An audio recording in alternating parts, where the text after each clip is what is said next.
Hello students, कांटपाल नए classes में आपका एक बार फिर से स्वागत है। तो आज हम दोबारा से कर रहे हैं हमारी इंपॉर्टेंट थ्योरम की सीरीज क्लास 9 में चैप्टर 9 सर्कल में, जो बहुत ही इंपॉर्टेंट थ्योरम है, जो है हमारा साइक्लिक क्वाड्रिलेटरल से रिलेटेड। साइक्लिक क्वाड्रिलेटरल से रिलेटेड तो साइक्लिक क्वाड्रिलेटरल क्या होता है पहले थोड़ा जान लेते हैं।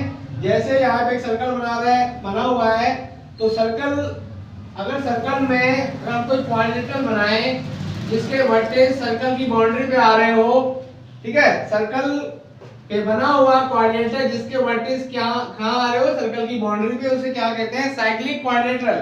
जैसे क्वाड्रिलेटरल बना है ए बी डी सी, तो इसके वर्टेक्स कहां आ रहे हैं, वर्टेक्स ए बी डी और सी सर्कल की बाउंड्री पे आ रहे हैं, तो इसे क्या कहेंगे, साइक्लिक क्वाड्रिलेटरल। तो गिवन है हमारा एबीसीडी एक साइक्लिक क्वाड्रिलेटरल है, तो हमें क्या प्रूव करना है, इसके जो अपोजिट एंगल्स का सम है, चाहे ए और डी का सम और या फिर बी और सी का सम, दोनों का सम कितना आना चाहिए, 180। तो इसके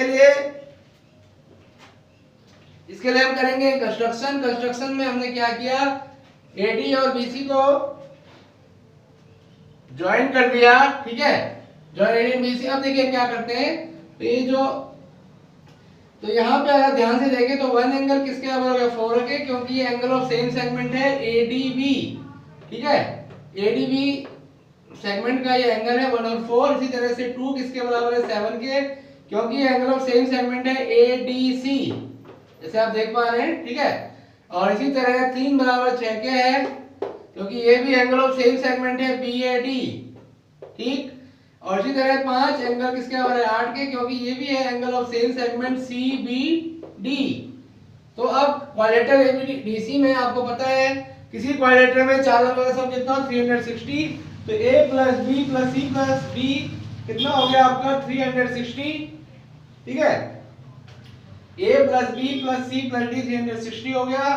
तो ये जो a एंगल है, ठीक है, तो यहाँ थोड़ा सा मैं चेंजिंग कर देता हूँ, यहाँ d और c कर देता हूँ, खाली d और c, ठीक है।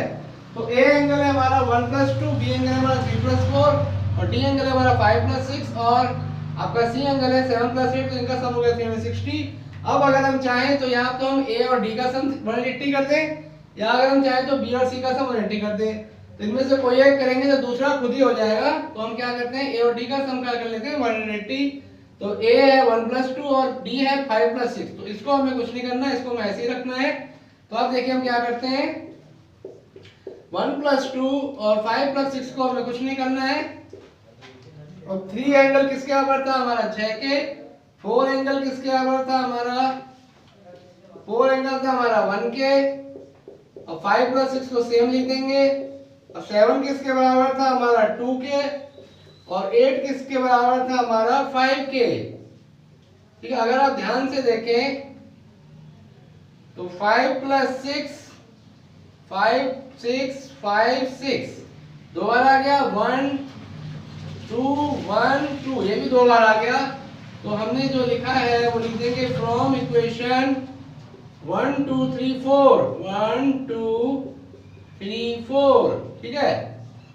तो अगर यहाँ पे 2 एंगल अगर हम कॉमन लेते हैं, 2 अगर कॉमन लेते हैं, सॉरी 2 कॉमन लेते हैं, तो 1 + 2, क्योंकि सब 2 बार आ रहा है, और 5 + 6, तो 1 + 2 हमारा है a, 1 + 2 हमारा a है और 5 + 6 हमारा d है। तो यहाँ बना a + b और 360 का हाफ कितना हुआ, 180। तो a + d हमारा आ गया 180। तो ठीक है, ये हमारा प्रूव हो गया।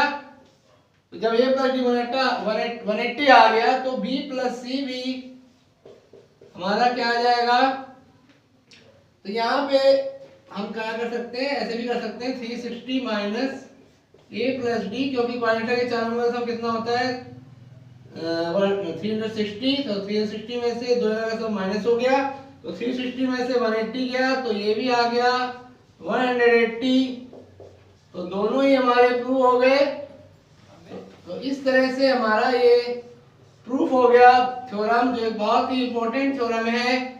Thank you students, thank you very much. If you like my video then subscribe and share.